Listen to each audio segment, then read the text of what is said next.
नमस्कार, स्वागत है आप सभी का अध्ययन लुक्स में। कैसे हैं दोस्तों? उम्मीद करता हूँ अच्छे होंगे, स्वस्थ होंगे। तो आज की जो क्लास है, वो रहने वाली है रेलवे स्पेशल। रेलवे के अभी हाल ही में करंटली जो एग्जाम हुए हैं, एएलपी असिस्टेंट लोको पायलट वाले, उसके क्वेश्चंस मैंने मैथ के पूरे क्वेश्चन 25/11/2024 को जो पेपर हुआ है 4:30 से 5:30 पीएम तक स्टेज 1 का, तो उसके सारे क्वेश्चंस मैंने इस क्लास में लिए हैं।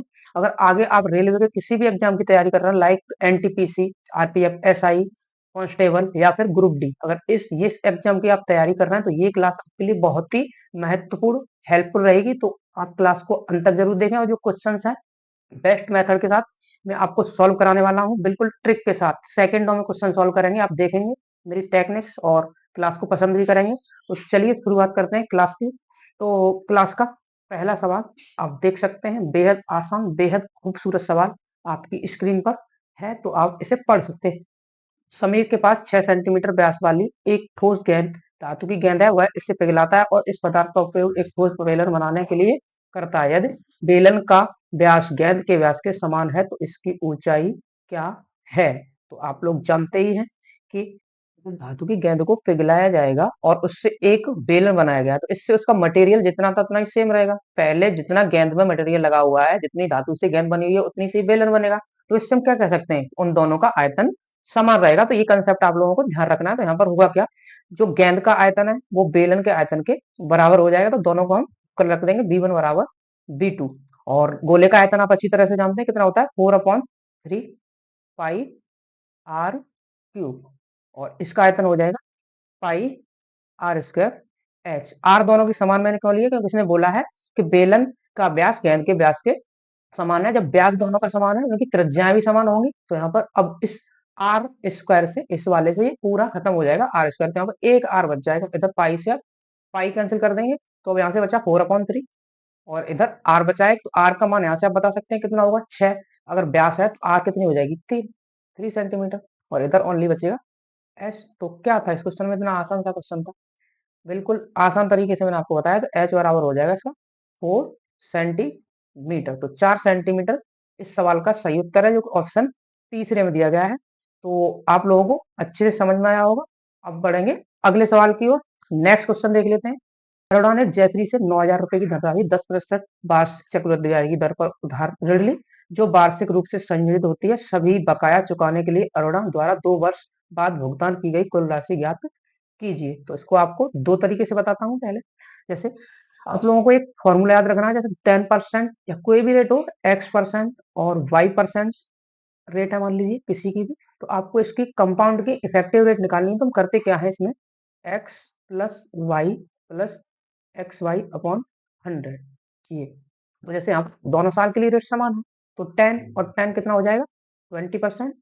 और यहाँ पर आप 10 से करेंगे 100, और 100 से डिवाइड करने के बाद हो जाएगा 1%। ये तो टोटल 21% हमारी चक्रवृद्धि ब्याज की इफेक्टिव रेट हो जाएगी। तो आप कुछ नहीं करना है, बस 9,000 का हमें 21% निकाल देना है।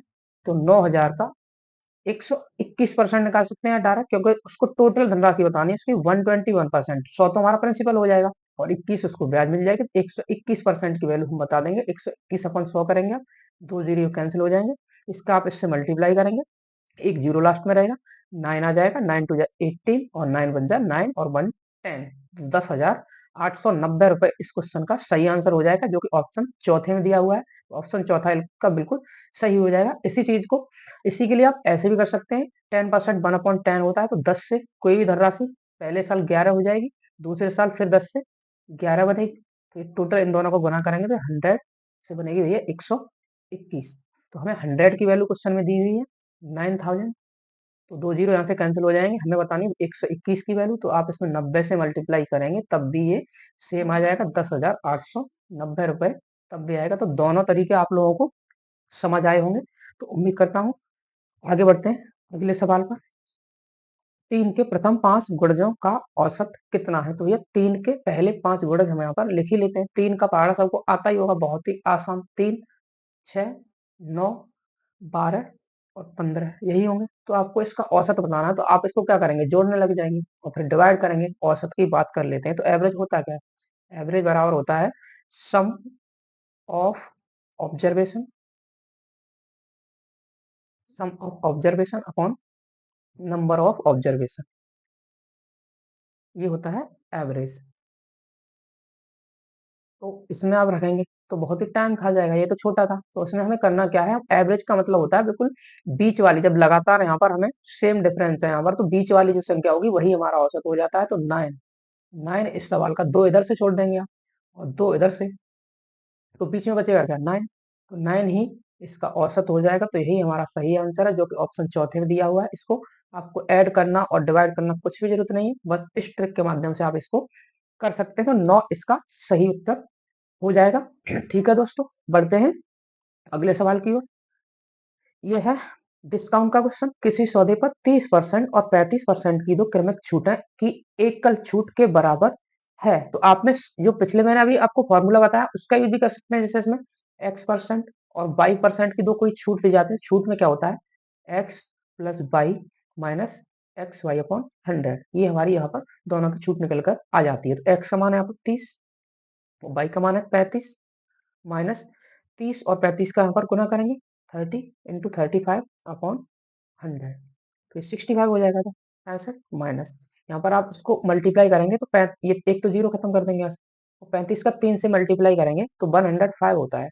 और इसमें एक 10 से डिवाइड करेंगे 10.5, तो आप इसमें से 10 माइनस करेंगे और 0.5, तो 54.5% हो जाएगा इसका सही आंसर, जो कि ऑप्शन चौथे में दिया गया है। ऑप्शन नंबर चौथा इसका बिल्कुल सही हो जाएगा। तो ये तो आपको मैंने इस फॉर्मूले से बता दिया। आप ऐसे नहीं करना चाहते हैं तो आप एक तरीका ये भी लगा सकते हैं। 30% का मतलब होता है 7, 3/10, तो 10 की कोई चीज हमें बेचनी होगी 7 रुपए में। दूसरा 35% का मतलब होता है 7/20, तो 20 की चीज 17 में, 20 की चीज 13 में, सॉरी 20 की चीज आएगी 13 में, 7/20 होता है। इसको लेंगे 20 रुपए की कोई भी चीज 13 रुपए में, तो आप इसको गुना करेंगे तो 200 हो जाएगा था। और ये 13 सत्ते 91, तो 200 रुपए की कोई भी चीज 91 रुपए में बेची जा रही है। तो यहाँ से यहाँ तक आपको कितने रुपए का डिस्काउंट दिया, तो आप बोलेंगे ये 109 रुपए का। अब 200 पर है तो 200 से डिवाइड करेंगे, परसेंट में बदलेंगे, 2 जीरो खत्म ही हो जाएंगे ये, और 2 से इसको डिवाइड करेंगे आप तो ये फिर से वही आ जाएगा 54.5%। तो ये भी इसका सही आंसर है। उम्मीद करता हूँ आप समझे होंगे। अब बढ़ते हैं अगले सवाल की ओर। नेक्स्ट क्वेश्चन देख लेते हैं क्या कहता है। तो आप सभी अच्छे से समझ रहे होंगे। नेक्स्ट क्वेश्चन है ज्योमेट्री का, जो कि एक चतुर्भुज क्वाड्रिलेटरल का क्वेश्चन है। एक क्वाड्रिलेटर मैं पहले बना देता हूँ, यहाँ पर बहुत ही छोटा सा क्वेश्चन है, ज्यादा बड़ा नहीं। ये मान लीजिए, और इसमें दिया है, मान लो पी क्यू आर और एस, ये एक चतुर्भुज है जिसमें क्यू और एस ये वाले दोनों एंगल, इन दोनों का सम दिया है 150 डिग्री। क्यू प्लस एस का सम दिया है 150 डिग्री, और पी और आर का अनुपात दिया है, यहाँ पर इन दोनों का अनुपात दिया गया है। तो अब चारों कोणों का योग जानते हैं कितना होता है, 360 डिग्री। चारों का योग होता है 360 डिग्री। तो यहाँ पर 360 में से माइनस कर देंगे हम 150 को, तो ये कितना बचेगा, 0, 1 और ये 2, 210 डिग्री। तो बाकी के दो angle, angle P plus angle R, angle P और एंगल आर का सम निकल के आएगा 210, लेकिन इनका अनुपात हमें दिया है, ये अनुपात दिया 4 और 3 का। तो 4 और 3 के अनुपात में हम 210 को डिवाइड करेंगे तो ये 7 हो जाएगा। 7 से 210 कटेगा 30 बार, तो 30 में इससे गुणा करेंगे तो ये कितना आ जाएगा, 120 डिग्री, और ये आ जाएगा 90 डिग्री, ये वाला 90 डिग्री। तो हमें पूछा था इसमें एंगल आर, तो एंगल आर का मान हो जाएगा 90 डिग्री, जो कि ऑप्शन चौथे में दिया हुआ है। तो ऑप्शन चौथा टिक करेंगे और अगले सवाल की ओर बढ़ेंगे। अगला सवाल प्रॉफिट एंड लॉस का है। किसी दुकानदार को 10 रुपए में एक पेन बेचने पर उसके मूल्य के 1/11 भाग की हानि होती है। ये भी कोई क्वेश्चन है क्या, इतना आसान सा सवाल पूछने की क्या ही जरूरत थी। तो इसमें 1/11 की भैया उसको हानि हुई है, तो हानि, तो मैं इसको सीपी मान लेता हूँ। सीपी अगर ये है तो ये इसका लॉस हो जाएगा। तो ये कोई भी बता देगा, 11 रुपए की चीज है और उसको, उस पर 1 रुपए का लॉस हो रहा है। एक पेन का उसने पूछा है क्रय मूल्य कितना, तो भैया क्रय मूल्य 11 रुपए ही तो हो जाएगा। 11, क्योंकि इसका डिफरेंस आप देखेंगे 10, तो 10 रुपए का ही तो बेच रहा है, तो 10 रुपए में उसने बेचा है, तो 11 ही तो उसका सीपी रहा होगा, तो इसका क्रय मूल्य हो जाएगा ये 11 रुपए। बहुत ही आसान सा प्रश्न था। अब बढ़ते हैं अगले सवाल पर। नेक्स्ट क्वेश्चन है ये क्यूबॉइड का, मतलब कि ये मेंसुरेशन का क्वेश्चन है। एक बंद घनाकार बक्से की लंबाई, चौड़ाई और ऊंचाई क्रमशः 2.5 मीटर, 2 मीटर और 90 सेंटीमीटर है। कैनवास की लागत 70 पर मीटर स्क्वायर है। इस बक्से को पूरी तरह से ढकने के लिए आवश्यक कैनवास की लागत ज्ञात करनी है। तो आप करेंगे क्या इस क्वेश्चन में, आप तुरंत पढ़ते ही देखेंगे। वही मैं तो इसमें करता क्या हूँ, सरफेस एरिया का फॉर्मूला लगा देता, 2 LV plus BS plus HL और 70 से गुना कर दूंगा। लेकिन अब कर तो लेंगे, टाइम बहुत लग जाएगा। लेकिन मुझे एक चीज समझ में आ रही है, यहाँ पर मैंने देखा इधर ये 70 है, तो इस 70 से तो हमें लास्ट में गुना करना है। तो इसमें एक 7 तो आ ही रहा है और एक 10 भी आ रहा है, तो ये 10 से तो कुछ मतलब है नहीं, यहाँ पर 10 का कोई मल्टीपल है नहीं इसमें। तो मुझे लगा कि 7 का मल्टीपल तो नहीं है हमारा आंसर, कोई भी मल्टीपल इसमें से एक ही हो जो 7 का मल्टीपल हो। तो पहले ये चेक कर लेते हैं। तो मैंने पहला ऑप्शन चेक किया 1507, और 7 की डिविजिबिलिटी का ये रूल होता है कि आप लास्ट वाले को 7, लास्ट वाले डिजिट को 2 से मल्टीप्लाई करेंगे और बाकी में से माइनस करते हैं। जैसे 1507 था, 1507 आप 7 में 2 से गुना करेंगे तो 14 हो जाएगा ये। तो बाकी बचे हुए में से माइनस करते हैं हम इसको, तो ये कितना बचेगा 136। तो 136 क्या 7 का मल्टीपल होता है? बिल्कुल नहीं होता है। तो ये ऑप्शन हमारा नहीं हो सकता है। दूसरा चेक करेंगे, 7 का 2 से करेंगे 14, अब 126 में से 14 माइनस करेंगे तो 112 बचेगा। 112 इस 7 का मल्टीपल होता है, तो ये हमारा ऑप्शन हो सकता है, ऐसे अभी हम रखेंगे। दूसरा, तीसरा ऑप्शन देखेंगे, 8 में 2 से करेंगे आप 16 हो जाएगा। 144 में से आप 16 माइनस करेंगे, 144 और इसमें से 16 आप माइनस कर देंगे, तो ये यहाँ पर बच जाएगा 8 और यहाँ पर बचेगा 2 और ये वो 128। तो 128 भी 7 का मल्टीपल नहीं होता है, तो ये भी नहीं हो सकता है। अब चौथा ऑप्शन चेक करेंगे, 8 टू जा 16, 134 में से 16 माइनस करेंगे आप, 16 ये 8 आ जाएगा और 2 में से एक एक 118, तो 118 के 7 से कटता है? बिल्कुल नहीं कटता है, नहीं हो सकता। तो फिर क्या, एक ही ऑप्शन ऐसा है, तो 7 का मल्टीपल यहाँ पर था, तो हमारा राइट आंसर हो जाएगा इस क्वेश्चन का ऑप्शन नंबर 2, 1267 रुपए इस क्वेश्चन का सही आंसर है। तो दोस्तों ऐसी टेक्निक भी आप लगा सकते हैं, जरूरी नहीं है कि हम क्वेश्चन को तरीके से ही सॉल्व करें तब ही आंसर आएगा। तो ऐसे भी आप इसको कर सकते हैं। अब आप बोलेंगे नहीं हमें तरीके से ही करना है, तो ठीक है, अगर आपका तरीके से करने का मन है तो मैं तरीके से ही बता देता हूँ। ठीक है, तो आप सभी लोग जानते होंगे सरफेस एरिया इसका कितना होता है क्यूबॉइड का। तो सरफेस एरिया इसका होता है 2 LB प्लस BH और प्लस HL। इसमें आप सब मान रख लेंगे, लेकिन इसको हमें थोड़ा भी चेंज करना पड़ेगा। 90 सेंटीमीटर है तो 0.9 मीटर हो जाएगा, ये वाला 0.9 मीटर, क्योंकि सभी हम मीटर में ही लगाएंगे।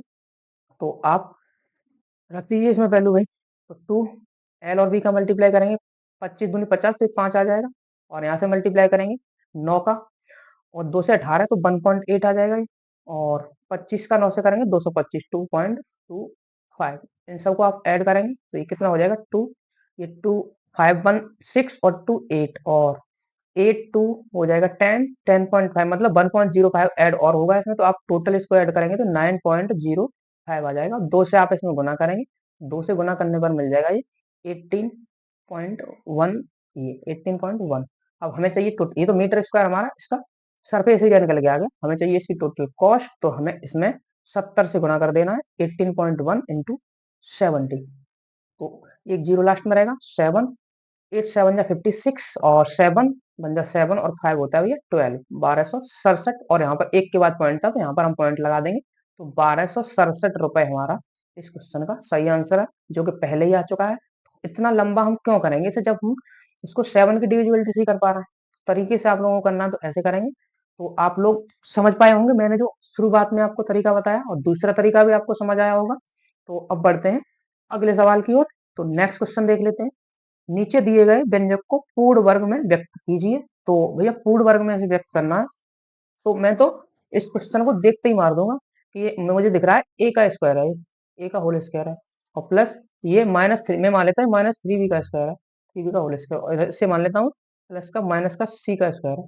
तो अब इतना ही चेक करना है आपको। तो ए -3b माइनस सी का होल स्क्वायर बनेगा, जो कि दूसरे ऑप्शन में दिया है, तो ये ऑप्शन ऐसा टिक कर देंगे। लेकिन अब जिन भाइयों को नहीं समझ में आया तो उनके लिए मैं पूरा अब डिटेल से बता दे रहा हूँ। जैसे आप लोगों को इसके लिए एक आइडेंटिटी याद होगी, ये वाली ए प्लस बी प्लस सी, इसका होल स्क्वायर सभी को रटा पड़ा होगा, सभी को याद होगा। तो आप बताएंगे होता क्या है, A square plus B square plus C square plus 2ab plus 2bc और प्लस का 2c।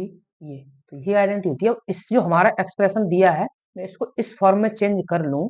जैसे मैं इसको क्या लिख सकता हूँ, इसको मैं इसको लिख सकता हूँ ए का होल स्क्वायर, ये तो मैंने लिखा ही है इतना, प्लस -3b का होल स्क्वायर लिख सकता हूँ इसको, और प्लस माइनस सी का होल स्क्वायर लिख सकता हूँ, और फिर होता है वो प्लस का 2ab, तो प्लस 2 आएगा। ए की जगह वहां पर कितना है हमारा, ए ही है, और बी की जगह कितना है माइनस का 3b है। ठीक है, तो बोलेंगे आप बिल्कुल सही है। उसके बाद 2bc होता है, बी की जगह कितना है माइनस का 3b, और सी की जगह कितना है, सी की जगह है माइनस का सी, और इधर प्लस 2CA, 2C की जगह माइनस का C और A की जगह A। तो आप इसको सॉल्व करके देख सकते हैं, जो हमारा एक्सप्रेशन दिया है वो ही बिल्कुल बनेगा। तो ये डायरेक्टली हमें दिख रहा है A minus 3B minus C का भैया होल स्क्वायर बन रहा है। तो आप तरीके से इसको ऐसे कर सकते हैं, ये आइडेंटिटी आपकी बनेगी। लेकिन आपको जब भी दिखे ऐसा क्वेश्चन तो ज्यादा आपको टाइम वेस्ट नहीं करना है, बस ये शुरुआत वाले 3 यही चेक करने हैं आपको, और प्लस माइनस का बस ध्यान रखना है। अब ये प्लस माइनस भी कैसे आया, मैंने देखा यहाँ पर कि ये यहाँ पर माइनस है, ये प्लस है और माइनस, तो ये माइनस माइनस दोनों गुना होने में प्लस बनाएंगे, तो हमारा यहाँ पर प्लस आ रहा है। और ये दोनों प्लस और माइनस माइनस आएंगे तो यहाँ माइनस है। और तीसरा वाला माइनस और प्लस माइनस, तो ये साइन आप लोगों को ऐसे ध्यान रखना है। तो उम्मीद करता हूँ दोस्तों आप इस क्वेश्चन को भी अच्छे से समझे होंगे। तो अब बढ़ते हैं अगले सवाल की ओर, नेक्स्ट क्वेश्चन देख लेते हैं। नेक्स्ट क्वेश्चन, एक व्यक्ति का जनवरी फरवरी मार्च और अप्रैल के महीनों का औसत मासिक वेतन 8,000 है और फरवरी मार्च और अप्रैल के महीनों के का औसत मासिक वेतन 8500 रुपए है। यदि उसका मई का वेतन 6500 रुपए है तो उसकी जनवरी महीने का वेतन ज्ञात कीजिए। तो ठीक है, ये औसत का सवाल है। इसका भी आप लोगों को बहुत ही बेस्ट तरीका मैं आप लोगों को बताता हूँ। जैसे यहाँ पर दिया होता है जनवरी फरवरी मार्च और अप्रैल, ये मैंने लिख लिया। इसका इसका मंथली जो वेतन था, मासिक वेतन का औसत दिया था 8,000। तो आप इसके सम की बात करेंगे तो 8,000 इंटू 4 हो जाएगा, यानी योग। क्योंकि औसत बराबर होता क्या, अभी पीछे ही मैंने आप लोगों को बताया, एवरेज बराबर होता है सम अपॉन नंबर। तो यहाँ से हमें सम चाहिए, इनका योग चाहिए, तो ये हो जाएगा एवरेज इंटू नंबर। ये एवरेज में हम जितने भी व्यक्ति हैं या मंथ हैं जो भी है उससे हम मल्टीप्लाई कर देते हैं, उनका हमें योग मिल जाता है उन संख्याओं का, तो ये इतना हो जाएगा।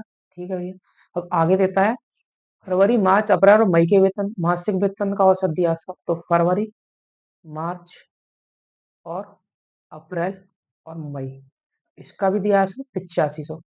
इसमें भी 4 से गुना कर देंगे, यहाँ पे भी 4 मंथ है। ठीक, अब मैं क्या करूंगा, ये मान लीजिए इस वाले इक्वेशन में से मैं इसको माइनस कर देता हूँ, इसमें से माइनस। तो अब माइनस करेंगे तो ये वाले तीनों सेम है, तो ये तो कट ही जाएंगे, ये कट जाएंगे, यहाँ से ये खत्म।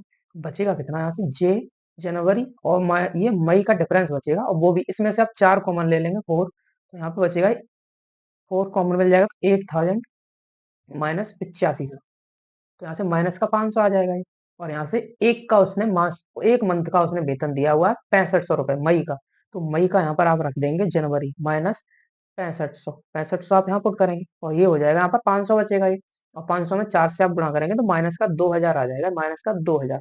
इसको आप इधर लेकर जाएंगे तो जनवरी का इसका कितना निकलेगा, 6500 में से 2000 माइनस हो जाएगा तो 4500 इसका जनवरी का मासिक वेतन रहा होगा, जो कि चौथे ऑप्शन में दिया हुआ है। तो ये चौथा ऑप्शन इसका बिल्कुल सही आंसर हो जाएगा। तो उम्मीद करता हूं दोस्तों आप इसको भी अच्छे से समझे होंगे। अब बढ़ते हैं अगले सवाल की ओर। तो आप लोगों को बता दूं, मैंने इस चैनल की शुरुआत जो की है, बस सिर्फ मेरा एक ही मकसद है, मैं चाहता हूं कि मेरे से जितने भी चीजें मुझको जितना भी आता है तो मैं अपने भाई बहनों तक जिनको जरूरत है, जो तैयारी करना है, उन तक पहुंचा सकूं और कुछ उनको फायदा दे सकूं और वो अपने एग्जाम में अच्छा कर पाएं और अपनी गवर्नमेंट जॉब वो ले पाएं। तो यही मेरा मकसद है। तो उम्मीद करता हूँ आप ज्यादातर अपने दोस्तों के साथ इस चैनल को शेयर करें, वीडियो को लाइक करें और चैनल को सब्सक्राइब करें। अब देख लेते हैं अगला सवाल। तो ये तो बहुत ही आसान सा सवाल है, कुछ है भी नहीं इसमें। तो तीन संख्या 5 से 8 के अनुपात में उनका योग 3800 है, तो सबसे बड़ी संख्या। तो कुछ नहीं करना है, आप इस जो अनुपात दिया इसको ऐड करेंगे, 8 और 6 14 और 5 कितना हो जाएगा 19। 19 की वैल्यू मेरे दोस्त कितनी दी हुई है, 3800। तो आप यहाँ से एक की वैल्यू बता सकते हैं क्या मुझे, क्यों नहीं बता सकते, तुरंत बता देंगे आप। ये तो हो जाएगी 200। उसने पूछा है सबसे बड़ी वाली संख्या, तो सबसे बड़ी यहाँ पर कितनी थी 8, तो 8 से आप गुणा कर देंगे इसमें, 8 इंटू 200। बहुत ही आसान, इतना आसान सवाल भी पेपर में आता है, आप देख सकते हैं। सब कुछ एग्जाम में टफ ही नहीं पूछा जाता है, आसान भी पूछा जाता है। 1600 इस सवाल का सही उत्तर हो जाएगा, ऑप्शन 3। बढ़ते हैं अगले सवाल की ओर। अगला सवाल है, एक व्यक्ति अपनी आय का 1/3 भाग 7% साधारण ब्याज पर, 1/4 भाग 8% साधारण ब्याज पर और अपनी आय का शेष भाग 10% साधारण ब्याज पर निवेश करता है। यदि वर्ष के अंत में कुल ब्याज 561 रुपए है तो उसकी मूल आय कितनी थी। ऐसा सवाल जब भी आप लोगों को दिखे तो आप लोगों को करना क्या है, इसकी जो टोटल आय है, उसकी जो मूल आय इनकम है इसकी, इसको आपको मानना है। और मानना क्या है वो मैं आप लोगों को बताता हूँ। वो आना है आपको यहाँ पर इसका 3 अपॉन में जो भी दिखेगा उसको एलसीएम, तो 4 और 3 का एलसीएम कितना होता है तो आप तुरंत बता देंगे, तो 12 होता है, 12। और इसी को आप परसेंटेज में बोलेंगे तो 1200 परसेंटेज हो जाएगी, 1200। अब यहाँ पर उसने दिया 1/3/7% पर, 1/3 इसका कितना होता है तो आप तुरंत बता देंगे 4 होता है, तो 4 को उसने कितने पे इन्वेस्ट किया है 7% पर, 7 तो ये हो जाएगा 28% इसको यहाँ से ब्याज मिला होगा, ठीक है। और दूसरा इसने दिया है 1/4, 1/4 होता है 3, तो 3 को उसने किया होगा 8% पर, तो ये कितना हो जाएगा 24%। और बाकी 4 और 3 7, टोटल था 12, तो 12 में से 7 यहाँ तक इन्वेस्ट कर चुका है, बचा कितना यहाँ से 5, बाकी बचे हुए को करता है वो 10% पर, 10, तो ये कितना हो जाएगा यहाँ से, ये हो जाएगा 50%। अब आप इन सबको ऐड करेंगे तो यहाँ से ये हो जाएगा 8 4 12 का 2, और ये 7 और 2 9 और 1 10, 102%, 102% ये हो जाएगा। आगे इसको फिर करना क्या है, आप लोग देखेंगे कि ये हमने इसको सभी को ऐड किया तो ये 102% आया। अब 102% की वैल्यू ही तो हमें क्वेश्चन में दी हुई है, जो ब्याज है वही तो दी हुई है, तो ब्याज कितनी दी हुई है यहाँ पर, तो आप बोलेंगे ब्याज तो यहाँ पर दी हुई है 561 रुपए, तो इसको हम 561 के बराबर रखेंगे।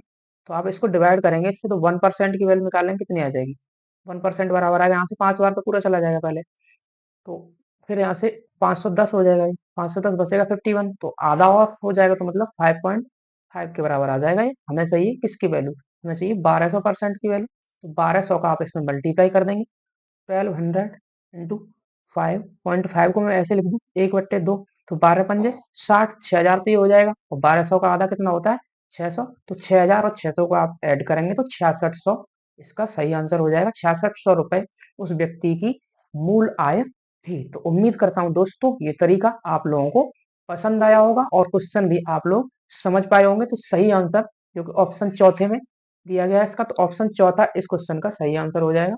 अब बढ़ते हैं अगले सवाल की ओर, तो ऑप्शन चौथा इसका बिल्कुल ठीक हो जाएगा। नेक्स्ट क्वेश्चन पर मूव करते हैं। नेक्स्ट क्वेश्चन है 50 से छोटी अभाज्य संख्याओं की कुल संख्या क्या है, तो ये भैया आप लोगों को याद रखना पड़ेगा कि 50 से छोटी कितनी संख्याएं होती है, इसकी कोई ट्रिक तो है नहीं, तो मैं आप लोगों को बता देता हूँ। अगर 1 से 50 तक की बात करें तो 1 से 50 तक मेरे दोस्त 15 होती हैं, 15 वाले संख्याएं 15, ठीक है। अगर आपसे बात करें 1 से 100 तक कितनी होती है 1 to 100, तो 1 से 50 तक 15 हो गई, और 50 से 100 तक 10 और होती हैं, 1 से 100 तक होती हैं 25 वाली संख्या। ये आप लोगों को याद रखना पड़ेगा। तो इसका कौन सा ऑप्शन सही हो जाएगा, दूसरा 15, तो 15 इस सवाल का सही आंसर है। ऐसे क्वेश्चन भी पूछे जाते हैं जो आप लोगों को पता होने चाहिए। प्रत्येक 2 वर्ष के अंतराल पर जन्मे 5 बच्चों की आयु का योग 40 वर्ष है, सबसे बड़े बच्चे की आयु कितनी है, तो आप क्या करेंगे इसमें, आप वही मानना स्टार्ट कर देंगे ना, x+2 x+4, तो ऐसा नहीं करना है, बहुत आसान सा, बहुत ही अच्छा तरीका मैं आप लोगों को बताता हूँ। मान लीजिए मैंने ये मान लिया 5 बच्चे थे, 1 2 3 4 और 5, ठीक है, 5 बच्चे हो गए। अब इनका आयु का योग दिया है, तो आयु का योग दिया है, तो मैं इनके औसत की बात करूं एवरेज की, तो एवरेज आप तुरंत बता देंगे 40 बच्चे हैं भैया, इसमें 5 से भाग कर दो 8 आ जाएगा, 8। मैंने आप लोगों को भी पीछे ही बताया, औसत हमेशा बीच वाली संख्या होती है, बीच वाली, ये मिडिल में जो बैठेगा वही एवरेज होता है। तो ये यहाँ पर अगर 8 के बराबर रहा होगा, ये 8 के बराबर, तो इससे अगला 2 ज्यादा होगा क्योंकि 2 का अंतर है, तो ये 10 हो जाएगा। तो इसका उम्र कितना होगा 10 वर्ष, और ये इससे अगला और ज्यादा होगा, तो ये 12 वर्ष हो जाएगा, 12 ईयर। तो यही तो उसने पूछा है कि सबसे बड़े बच्चे की उम्र, तो सबसे बड़े बच्चे की उम्र हो जाएगी मेरे भाई इसमें 12 वर्ष। इसी में आपको सबसे छोटे की पूछ लेता तो आप क्या करते, 2 माइनस करते 6 आता, 2 और माइनस करते तो इसका आ जाता 4 ईयर। तो सबसे छोटा बच्चा होगा इसमें 4 साल का, और सबसे बड़े बच्चे की उम्र हो जाएगी 12 वर्ष। तो उम्मीद करता हूँ ये वाला मेथड आप लोगों को अच्छा लगा होगा। अब बढ़ते हैं अगले सवाल की ओर। नेक्स्ट क्वेश्चन बेहद आसान एचसीएफ का क्वेश्चन है, हाईएस्ट कॉमन फैक्टर। आप इसे जानते हैं, एचसीएफ को हाईएस्ट कॉमन फैक्टर होता है, कॉमन फैक्टर। इसमें करना क्या है, इसमें एचसीएफ का मतलब होता है कि ऐसी छोटी बड़ी से बड़ी संख्या जो इन तीनों को डिवाइड करेगी हो, तो आप ऑप्शन से भी देख सकते हैं कि एक बड़ी सी जो सबसे बड़ी संख्या और इन तीनों को डिवाइड कर रही हो, तो पहला चेक करेंगे 150, 150 से तीनों में डिवाइड जाएगा, हो सकता है। और अगला चेक करेंगे 50, 50 से भी चला जाएगा डिवाइड तीनों में, लेकिन हमें तो बड़े से बड़ा चाहिए, तो 50 तो ले ही नहीं सकते हैं। 100, 100 से तीनों नंबर में डिवाइड नहीं होगा, और 200 से भी नहीं होगा तो पहला ही ऑप्शन इसका बिल्कुल सही हो जाएगा, 150। तो इन तीनों संख्याओं का जो एचसीएफ होगा वो हो जाएगा 150। तो तरीके से अब अगर आपको ये करना होता है तो एक तरीका मैं आप लोगों को बता देता हूँ। तरीके से अगर आप लोगों को करना है तो हम देखते हैं यहाँ पर जो दो संख्याएं ऐसी लेनी है जिनका अंतर सबसे कम हो। तो यहाँ पर देखेंगे इन दोनों का अंतर बहुत ज्यादा है, इन दोनों का अंतर देखेंगे बहुत ज्यादा है, इसका और इसका अंतर बहुत ही कम है। वो अंतर है कितना, 150। 150 तो जो एचसीएफ होगा या तो इन दोनों का अंतर होगा या इसका कोई भी फैक्टर होगा, इस अंतर का कोई भी फैक्टर। तो इसके फैक्टर हम करते तो कितने हो जाते, 50 हो सकता था, 3 हो सकता था, 25 भी हो सकता था, लेकिन हमें चाहिए हाईएस्ट। तो ये 150 से तीनों संख्याएं डिवाइड हो रही हैं तो इसलिए इसका 150 ही सही आंसर हो जाएगा। तो उम्मीद करता हूं दोस्तों आप इसे समझे होंगे। अब बढ़ते हैं नेक्स्ट क्वेश्चन। तो नेक्स्ट क्वेश्चन दिया है, ये है टाइम स्पीड एंड डिस्टेंस का, उसमें भी रेलगाड़ी वाला सवाल, बहुत ही आसान और बहुत खूबसूरत, कुछ ही सेकंडों का सवाल है। तो बता देता हूँ आप लोगों को इसे भी। तो इसमें 72 किलोमीटर प्रति घंटे की चाल से चल रही एक रेलगाड़ी को एक खंबे को पार करने में 24 सेकंड का समय लगता है। रेलगाड़ी की लंबाई कितनी है? तो आप लोगों को ये पता ही होगा, जब भी कोई रेलगाड़ी किसी भी खंबे को पार करती है, ये किसी खंबे को पार करेगी, पोल को, इसका मतलब हम जो डिस्टेंस होती है, डिस्टेंस रेलगाड़ी की लंबाई के बराबर ही लेके चलते हैं। रेलगाड़ी की जो लंबाई के बराबर ही हम डिस्टेंस मान के चलते हैं। तो ये चीज आप लोगों को पता होगी, अगर नहीं पता है तो आप याद रख सकते हैं। तो बस करना क्या है, डी बराबर होता है एस इंटू टी। और एक चीज आप लोगों को और बता देता हूँ यहाँ पर, जैसे किलोमीटर प्रति घंटे और मीटर पर सेकंड, ये इसका आप लोगों को रेशियो याद रखना है। अगर इसका मान 5 है तो इसका 18 होता है। ये 5 और 18 का अनुपात इन दोनों में रहता है। तो यहाँ पर आप देखेंगे जैसे हमें इसको चेंज करना है तो आप 5/18 ही करते रहें, कुछ नहीं करना। ये इसका कितने गुना है, तो आप बोलेंगे 4 गुना है 72, तो इसको भी आप 4 गुना कर देंगे तो 20 मीटर पर सेकंड आ जाएगी। 20 मीटर पर सेकंड में अब डी बराबर एस इंटू टी होता है, डी बराबर एस इंटू टी। तो एस का मान कितना है यहाँ पर, तो रेलगाड़ी की जो चाल है वो 20 हमने चेंज कर ली, 20, और टी का मान था यहाँ पर 24 सेकंड। तो 24 दूनी 48, तो 480 मीटर उस ट्रेन की लंबाई हो जाएगी दोस्तों। तो आप समझ पाए होंगे। अगर नहीं समझ आता है तो आप वीडियो को रिपीट भी करके देख सकते हैं दोबारा से, बिल्कुल आपको समझ आएगा। अब बढ़ जा रहे हैं अगले सवाल की ओर। यह आप देख रहे हैं, ये एक हाइट एंड डिस्टेंस का बेहद आसान, बेहद खूबसूरत सवाल आपकी स्क्रीन पर है। तो क्वेश्चन एक बार पढ़ दे रहा हूँ। दो समांतर सड़कों के बीच 10 मीटर की एक मीनार है। मीनार के शिखर से दोनों सड़कों के अवनमन कोण 30 डिग्री और 45 डिग्री है। सड़कें एक दूसरे से लगभग कितनी दूरी पर हैं? तो ये मैंने एक चित्र पहले से यहाँ पर बना लिया है। तो मैंने मान लिया ये ए बी, यहाँ पर एक मीनार थी ए बी, और ये बिल्कुल परपेंडिकुलर इन दोनों सड़कों के बीच में खड़ी है। ये 90 डिग्री एंगल रहा होगा, 90 डिग्री। और ये मान लिया मैंने सी और डी दो सड़कें हैं ये मीनार के शिखर से। तो मीनार का शिखर ये है, तो मैं क्या करूंगा, यहाँ पर एक पैरेलल लाइन खींच लूंगा समांतर, जो सीडी के समांतर एक रेखा होगी, ये मैंने खींच ली। तो यहाँ पर ये वाला कोण दिया है इसने 30 डिग्री, ये वाला एंगल है 30 डिग्री, और ये है 45 डिग्री। तो आप लोगों को पता ही होगा, जब ये दोनों लाइन CD और ये लाइन इसके समांतर है तो ये अवनमन कोण और उन्नयन कोण, हमारे एंगल C उन्नयन कोण होगा तो ये 30 डिग्री के बराबर हो जाएगा, और एंगल D ये वाला उन्नयन कोण हो जाएगा 45 डिग्री। ये कोण हमारे बराबर होते हैं। तो अब ट्रायंगल ABC में राइट एंगल ट्रायंगल बन रहा है ABC, और ये AB की वैल्यू हमें दी हुई थी 10 मीटर।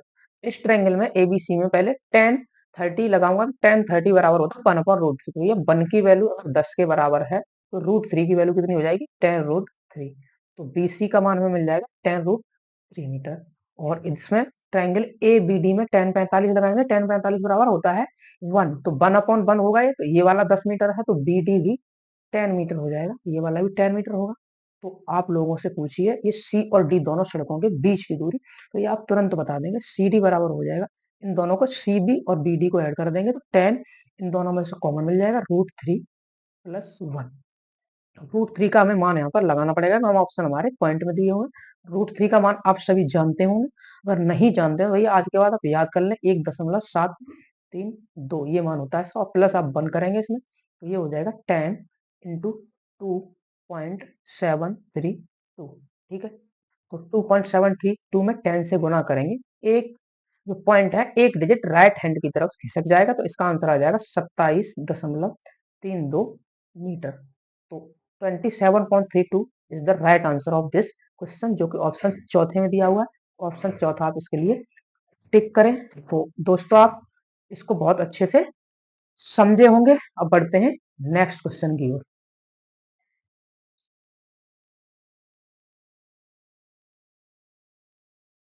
टाइम स्पीड डिस्टेंस का ये बहुत ही आसान सा क्वेश्चन है, औसत चाल वाला क्वेश्चन है। तो एवरेज स्पीड में आप लोगों को बता देता हूँ क्या होती है। एवरेज स्पीड, एवरेज स्पीड का आप लोगों को ये फॉर्मूला याद रखना है। यहाँ पर होता है total distance upon total time. ये होता है एवरेज स्पीड का फॉर्मूला, टोटल टाइम। ठीक है, तो टोटल डिस्टेंस यहाँ पर है कितनी, 80 किलोमीटर ये वाली है, और 30 ये है, तो टोटल हो जाएगी ये 110 किलोमीटर। पहली दूरी को 20 किलोमीटर प्रति घंटे के हिसाब से 80 किलोमीटर दूरी चलने में उसको कितना टाइम लगेगा, तो आप बोलेंगे 4 घंटे लगेंगे सिर्फ। 20 चौके 80 होता है। दूसरा 30 के हिसाब से 30 किलोमीटर की दूरी तय करने में 1 घंटे का समय लगेगा। टोटल 5 हो जाएंगे, और 110 में आप 5 से डिवाइड करेंगे तो आपको 22 का टेबल आता होगा, 22 आ जाएगा। 22 पंजे 110, 22 किलोमीटर पर आवर उस कार की एवरेज स्पीड हो जाएगी, जो ऑप्शन चौथे में दिया गया। ऑप्शन चौथा हमारा बिल्कुल इसका सही आंसर हो जाएगा। उम्मीद करता हूँ आप समझ पाए होंगे मेरी बातों को। अब बढ़ते हैं अगले सवाल की ओर। अगला सवाल है, पी और क्यू का वेतन मिलाकर 2000 है। पी अपने वेतन का 95% खर्च करता है, क्यू अपने वेतन का 85% खर्च करता है। यदि उनकी बचत समान है तो पी का वेतन क्या है। बहुत ही आसान सा सवाल, और बहुत ही बेस्ट मेथड में आप लोगों को इसका बताने वाला हूँ। तो आप बताएंगे क्या मुझे, अगर पी 95% रुपए खर्च कर देता है तो उसकी बचत कितनी होगी। तो आप तुरंत से बोलेंगे जी सर इसकी बचत हो जाएगी 5%। 5% होगी, बिल्कुल होगी 5%। और दूसरा 85% खर्च करता है क्यों, तो उसकी बचत कितनी हो जाएगी, तो आप तुरंत बोलेंगे इसकी 15% हो जाएगी, 15%। लेकिन उसने क्वेश्चन में ये भी बोला इन दोनों की बचत तो ये समान है। लो हमने समान कर दी। आप इसको काटेंगे इसको, तो इससे 3 बार ही कट जाएगा, परसेंट से परसेंट कट जाएगा। तो पी और क्यू की इनकम का रेशियो में मिल जाएगा। यहाँ पर कितना मिलेगा, तो आप बोलेंगे 3 और 1 का अनुपात मिलेगा। 3 और 1 आप इसको देखेंगे, टोटल 4 हो गया। 4 की वैल्यू इस क्वेश्चन में 20,000 2000 दी हुई है, तो 1 की वैल्यू कितनी हो जाएगी, तो आप तुरंत बता देंगे, तो 500 हो जाएगी। 500 हो जाएगी, तो पी का वेतन बताना। तो पी का एक्चुअली में है कितना है, 3 अनुपात में 3 है, तो 3 की वैल्यू बतानी है। 3 का 500 से मल्टीप्लाई करेंगे तो 1500 आ जाएगा। कितना आसान सा क्वेश्चन था, और ये तरीका भी आपको समझ आया होगा। तो 1500 इस सवाल का सही उत्तर हो जाएगा, जो कि ऑप्शन तीसरे में दिया गया है। तो कैसा लगा आपको ये मेथड, जरूर कमेंट में बताएं मुझे। अब बढ़ ले अगले सवाल पर। अगला सवाल, ये कोई सवाल है, ऐड का सवाल पूछते हैं रेलवे में, देख रहे हो आप लोग। ये देख लो क्या क्वेश्चन है। तालिका में क्रिकेट मैच के लिए शुक्रवार शनिवार को कैश और ऑनलाइन माध्यम से बेची गई टिकटों की संख्या दर्शाया गया है। दिन दिए हैं भैया यहाँ पर, शुक्रवार और शनिवार। बेचे गए टिकटों की संख्या, कैश में बेचे गए हैं टिकट शुक्रवार को 725, शनिवार को 1000, और ऑनलाइन मोड में बेचे गए 525 शुक्रवार को, और शनिवार को 3000। तो वो देख लेते हैं क्या पूछ रहा है। शुक्रवार को कैश और ऑनलाइन मिलाकर कुल कितने टिकट बेचे गए। तो क्या है ये, कोई क्वेश्चन है भाई, ये जोड़ का क्वेश्चन पूछ रहे हैं, देख रहे हो, क्लास तीसरे वाले बच्चे का ये। तो इन दोनों का टोटल इसने पूछा है कि शुक्रवार को कितने टिकट बेचे गए। तो 7 5 12 और 25 25 50, तो 1250 बेचे गए। कितने टिकट हो गए, 1250। तो 1250 मौके की कर सकते हैं आप इस क्वेश्चन को, ये ऑप्शन तीसरा सही है। तो इसमें कुछ ज्यादा समझाने वाला तो था ही नहीं, तो क्या ही समझाऊं मैं। जोड़ना आपको बहुत अच्छे से आता होगा। अगर नहीं आता तो जोड़ने की टेक्निक भी आप लोगों को बता दूं। आपको जोड़ना नहीं आता है, ऐड करना, ऐड आप हमेशा यहाँ से करें। जैसे कि ये, हाँ, 7 था यहाँ पर, 7 और 5 12 हो गया, तो 1200 हो जाएगा। इसके बाद 2 अंक बच रहा है, 25 और 25 50, तो 1250 इसका सही उत्तर हो जाएगा। अब बढ़ रहा है अगले सवाल देख लेते हैं, लास्ट क्वेश्चन बिल्कुल स्क्रीन पर आप देख रहे होंगे। तो ये क्वेश्चन थोड़ा सॉल्व करना पड़ेगा हमें। जैसे अर्पिता ने 9 संतरे और 8 केले 276 में खरीदती है। जब एक संतरे का मूल्य 10% कम हो जाता है और एक केले का मूल्य वही रहता है, तो 5 संतरे और 10 केलों का मूल्य 210 रुपए हो जाता है। 3 संतरे और 4 केलों का मूल्य ज्ञात कीजिए। तो ठीक है दोस्तों, इसे भी सॉल्व करते हैं, इसको भी करते हैं सॉल्व। तो मैं मान लेता हूँ यहाँ पर जो ऑरेंज है, ऑरेंज की कीमत मैं मान ले रहा हूँ कुछ। ऑरेंज की भैया मैंने एक ऑरेंज की कीमत x रुपए मान ली, और एक बनाना की कीमत y रुपए। तो कंडीशन फर्स्ट देखेंगे आप, तो 9 संतरों की 9x हो जाएगी, 9x प्लस 8y। 8 केले हैं तो इसकी कीमत टोटल है 276 रुपए। ठीक है, इतना आप समझ गए होंगे। अब दूसरी कंडीशन दी हुई है कि जब एक संतरे का मूल्य 10% कम हो जाता है, तो 10% इसका कम हो जाएगा, तो कितना बचेगा? 9/10 हो जाएगा, 9/10x। ये तो 9/10x हो जाएगा संतरे का घटा हुआ मूल्य, 9/10x ये। और यहाँ पर संतरे दोबारा में कितने हैं उसके? 5, तो 5 से गुना करेंगे प्लस 10 केले, केले का 10y हो जाएगा, केलों के मूल्य में कोई भी कमी या वृद्धि नहीं हुई है, तब टोटल हो जाता है 210। तो यहाँ 5 से इसको 2 बार काट देंगे और इस पूरे इक्वेशन में 2 से गुना कर लेना, तो ये 9x बचेगा यहाँ से, 9x और ये प्लस का 2 से गुना करेंगे 20y, और 2 से इधर भी गुना हो जाएगा 420। ये तो करना क्या है, इस इक्वेशन में से मैं इसको माइनस कर देता हूँ, इस वाले इक्वेशन इसको, तो 9 से 9x तो कट ही जाएगा माइनस करने पर, और ये 20 में से 8 घटाएंगे तो 12y बचेगा, 12y। और 420 में से 276 माइनस करेंगे आप, तो ये आएगा 144, आप माइनस करेंगे तो ये आ जाएगा। तो यहाँ से बाई की वैल्यू कितनी मिल जाएगी? 12 का स्क्वायर होता है, तो बाई का मान मिल गया 12, तो बाई का मान मिल चुका है। अब बाई की वैल्यू हम इस इक्वेशन में यहाँ पर रख देंगे, तो एक्स की वैल्यू फाइंड कर लेंगे, तो यहाँ पर 9 और एक्स प्लस 12 का 8 से करेंगे तो ये होता है 96, ये 96 और 276, तो 9x बराबर हो जाएगा ये 76, तो वो चला जाएगा 20 और जाएगा तो 180 बचेगा 96 माइनस करने में, तो x बराबर यहाँ से कितना मिल जाएगा? x मिल जाएगा, बोलेंगे 20 मिल जाएगा।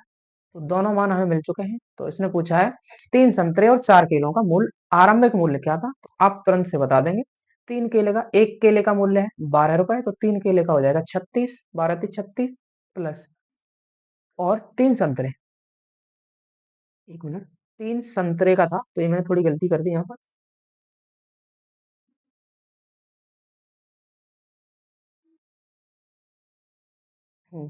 3 संतरे, तो एक संतरे का कितना आया था? ये आया x बराबर 20, तो 20 का 3 से गुना करेंगे कितना हो जाएगा? 60 रुपए प्लस 4 केले, एक केले का है 12 रुपए, तो 4 का हो जाएगा 48, 48 रुपए। तो आप इसको ऐड करेंगे तो ये कितना आ जाएगा? 108, तो 108 रुपए इस सवाल का सही आंसर है, जो कि ऑप्शन नंबर दूसरे में दिया हुआ है। तो उम्मीद करता हूँ दोस्तों आप इस क्वेश्चन को भी समझे होंगे। बस यहीं तक क्वेश्चन मैंने लिए थे, जितने भी क्वेश्चन इस शिफ्ट में पूछे गए थे वो सारे क्वेश्चन मैंने आप लोगों को सॉल्व करा दिए हैं, और अगली शिफ्टों में जो क्वेश्चन आए हैं वो भी सॉल्व कराऊंगा मैं आप लोगों के लिए। तो आप अगर आगे रेलवे के लिए तैयारी कर रहे हैं तो इस क्लास को जरूर देखें, और ये क्वेश्चन सेम इसी टाइप से रिपीट होने के चांसेस रहते हैं, तो इन क्वेश्चन को आप सॉल्व करके ही एग्जाम में जाएं, तो आपको बहुत ही बेनिफिट इससे मिलने वाला है, क्योंकि वहां पर आप पहले से सॉल्व किए होंगे क्वेश्चन, तो वहां आपको क्वेश्चन सॉल्व करने में बहुत ही आसानी होगी। तो उम्मीद करता हूँ आपको क्लास अच्छी लगी होगी, और क्लास कमेंट बॉक्स में मुझे जरूर बताएं कि कैसी लगी आप लोगों को क्लास, और क्लास अच्छी लगी हो तो अपने दोस्तों के साथ, भाई बहन के साथ, जो भी कोई रेलवे एग्जाम की तैयारी कर रहा है उसके साथ आप इस क्लास को शेयर कर सकते हैं, और इस चैनल को सब्सक्राइब कर सकते हैं, वीडियो को लाइक कर सकते हैं। तो चलिए आज के लिए इतना ही, बाय बाय, टेक केयर, मिलते हैं अगली क्लास में। आप अपना ध्यान रखें, खुश रहें, थैंक यू, बाय बाय।